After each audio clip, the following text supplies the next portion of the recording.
Hi friends, welcome back to just minutes channel. So ఇందాక update చాలా mistakes ఉన్నాయి, wrong source నుంచి update వచ్చింది. సో అది కరెక్ట్ చేస్తున్నాను. అండ్ ఆల్సో యాక్చువల్గా ఏమైందో కూడా చెప్తాను. సో ఇందాక అప్డేట్ ఇచ్చాను, సారీ. ఇందాక వీడియో కూడా నేను ఇప్పుడు ప్రైవేట్ లో అయితే పెట్టేస్తాను, ఎందుకంటే ఆ వీడియోలో రాంగ్ అప్డేట్స్ ఉన్నాయి, ఇంకెక్కువ ఎవరు చూడకుండా ఉండడానికి. బట్ యాక్చువల్ అప్డేట్ చెప్తాను. సో సాటర్డే ఎపిసోడ్ లో ఓన్లీ నబీలే సేవ్ అయ్యాడు. నబీల్ చాలా అప్రిసియేషన్ వచ్చింది నాగార్జున గారి నుంచి, అండ్ చాలా మంది క్లాప్స్ కూడా కొట్టారు. సో నబీల్ కి చాలా చాలా పాజిటివ్ ఎపిసోడ్. తర్వాత ఇందాక చెప్పిన దాంట్లో మణికంఠ అండ్ ప్రేరణ కూడా సేవ్ అయ్యారని చెప్పిన తప్పు. సో మణికంఠ అండ్ ప్రేరణ అయితే సేవ్ అవ్వలేదు.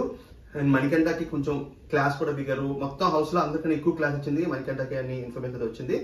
అండ్ హౌస్ మేట్స్ కూడా మణికంఠ మీద చాలా కంప్లైంట్స్ అయితే ఇచ్చారు, అదైతే ఇన్ఫర్మేషన్ వచ్చింది. ఇంకా 2-3 ఇష్యూస్ కూడా మనం రెగ్యులర్ గా అనుకున్న ఇష్యూస్ అయితే అడ్రస్ చేశారు.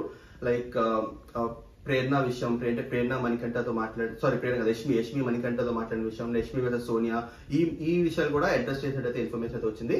ఎక్కువ సీరియస్ అయితే అయ్యింది అయితే మణికంఠ గురించి. అండ్ మణికంఠకి ఎప్పుడు దాకా ఏ బిగ్ బాస్ సీజన్ లోని ఇవ్వని ఒక ట్విస్ట్ కూడా అయితే జరిగినట్టు ఇన్ఫర్మేషన్ ఉంది. ఆ ట్విస్ట్ గురించి అయితే వెయిట్ చేద్దాం. బట్ సండే ఎపిసోడ్ లో ఇందాక చెప్పిన అనాలిసిస్ అయితే కరెక్టే. ఒకళ్ళు సీక్రెట్ నుండి వెళ్ళే ఛాన్సెస్ ఉన్నాయి.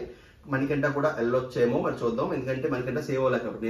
ఇందాక వచ్చిన ఇన్ఫర్మేషన్ ప్రకారం మణికంఠ సేవ్ అయ్యాడేమో అని నేను సీక్రెట్ రూమ్ వెళ్ళడం అని చెప్పాను. బట్ మణికంఠ సేవ్ అవ్వలేదు కాబట్టి సీక్రెట్ రూమ్కి వెళ్ళే ఛాన్సెస్ మణికంఠ కూడా ఉన్నాయి. సో అది అప్డేట్స్. ఇందాక వీడియో నేను ప్రైవేట్ పెడతాను, sorry for that update. And first time చూసిన ఛానల్ సబ్స్క్రైబ్ చేసుకోండి, అండ్ వీడియో లైక్ చేయండి, షేర్ చేయండి, అండ్ ఇన్స్టాగ్రామ్ పేజ్ కూడా ఫాలో అవ్వండి. Thank you so much, have a good day.